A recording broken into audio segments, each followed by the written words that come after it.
Hey guys, what's going on? This is Adam Talks Cars, and this is going to be episode 3 of Muffler Delete. It's where I'm going to give you my unfiltered, boisterous, maybe even obnoxious opinions about specific cars or specific topics or movements in the auto industry that I am particularly interested in.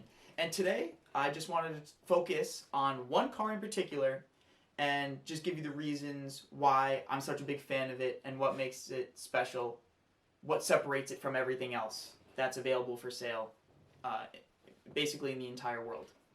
And that car is going to be the 992 generation, which is brand new for 2021, 911 Turbo S by Porsche. That should go without saying, but hey, maybe you're watching this and you're not a big car person and you're trying to learn. So it's going to be the Porsche 911 Turbo S. And the generation is 992. Okay, this car has 640 horsepower and 590 pound-feet of torque from a twin-turbo flat 6. And these numbers are absolutely obscene, ridiculous, like knock your socks off, blow your mind, incomprehensible, unless you have experienced something like it, you know? For me, who's daily driving a Toyota Sienna or a Nissan Sentra, I can't even really fathom what 640 horsepower at the tip of my feet and hands feels like. But the listed speed from Porsche from the 0 to 60 time of the brand new Turbo S is 2.6 seconds. And they consistently underestimate their times when they release this information. Porsche always does it. So people have been recording 2.4. Some people have even said like 2.3, which is ludicrous.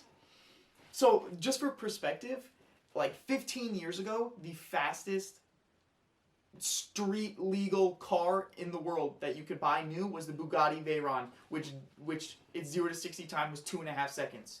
So basically this Turbo S, which starts at $205,000 or so, is faster than the fastest car in the world 15 years ago, which was $1.5 million.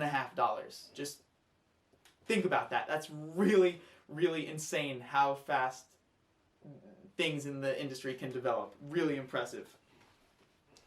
And so you're getting this supercar, maybe even hypercar speed in the Turbo S. And you're paying much less than anything else with comparable performance.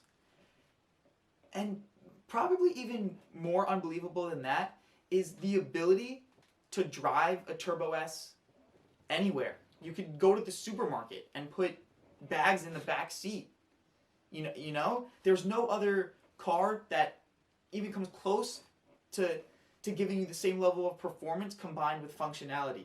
Like, you could set the suspension to comfort mode or normal mode. I'm not sure exactly what it is, but you can just drive it around like a regular street.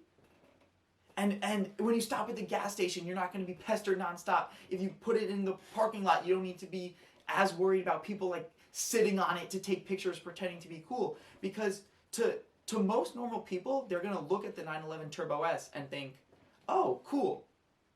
That's a Porsche. It's nice. It's expensive, right? But the majority of people, this is surprising if you're a car guy, I know, but the majority of people aren't going to know the difference between a base Porsche Cayman and the 911 Turbo S. To them, it's just, oh, it's a Porsche. It's nice. You know? It's hard to fathom, but like, if I ask my girlfriend or my mom, oh, what car is that? They will just say, oh, that's a Porsche. They won't know if it's the $60,000 Porsche or if it's the $230,000 one. Whereas if you had a GT3 RS or a GT2 RS or GT3, those look more, I don't know, they have more pizzazz, which is cool, but the 911 Turbo S lets you get away with having the supercar performance without the pizzazz and the attention that those kind of cars attract, right? Does that make sense? And unlike the GT2 RS or something, you don't need to be a professional driver to be able to handle it, right? Theoretically, if you put me behind the wheel of a Turbo S, from what I understand, I would be able to drive it and feel pretty comfortable and confident. It's a car that inspires confidence in the driver. It has all-wheel drive.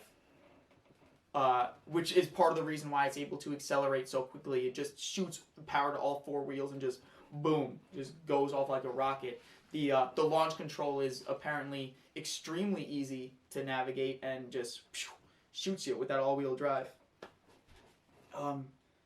Yeah, and the maintenance fees are also like so much less than cars of comparable performance. If you're buying a Lamborghini or Ferrari, it's like thousands of dollars for, you know, if you need to like get your oil change and your regular maintenance. But with Porsche, I think I remember watching a video of a guy who owned one, and he said that it's like $500 every 2 years or something for regular maintenance, and the warranty of the car was like 5 years, which you're not getting warranties like that with anything that has comparable performance. I think that's really all I needed to go over. I just needed to emphasize that I love the Turbo S because it gives you mind-boggling performance for, and it seems expensive, but it's a reasonable price when you consider the level of performance you're getting. So it's mind-boggling performance, reasonable price, and daily usability, which you cannot get that extreme level of both drivability and usability and performance in any other car, at least from what I can see, from what I can tell. A guy who comes to the place I work a lot, he's ordering a Turbo S, and he asked for my input on a few different options to get. That made me pretty stoked. That was hype. And so, you know, I gave him some advice, and he should take delivery of it in January or February. So I'm hoping that we can get a first-person view of a 911 Turbo S when his delivery comes in. Fingers crossed on that one. Yeah, that's all I got for you. This was episode 3 of Muffler Delete, and that's my thoughts on the 911 Turbo S. Let me know if you think it's overpriced or if you don't like it, and why, of course, and I'll tell you why you're wrong. All right, take it easy, guys. See you next time. Bye bye.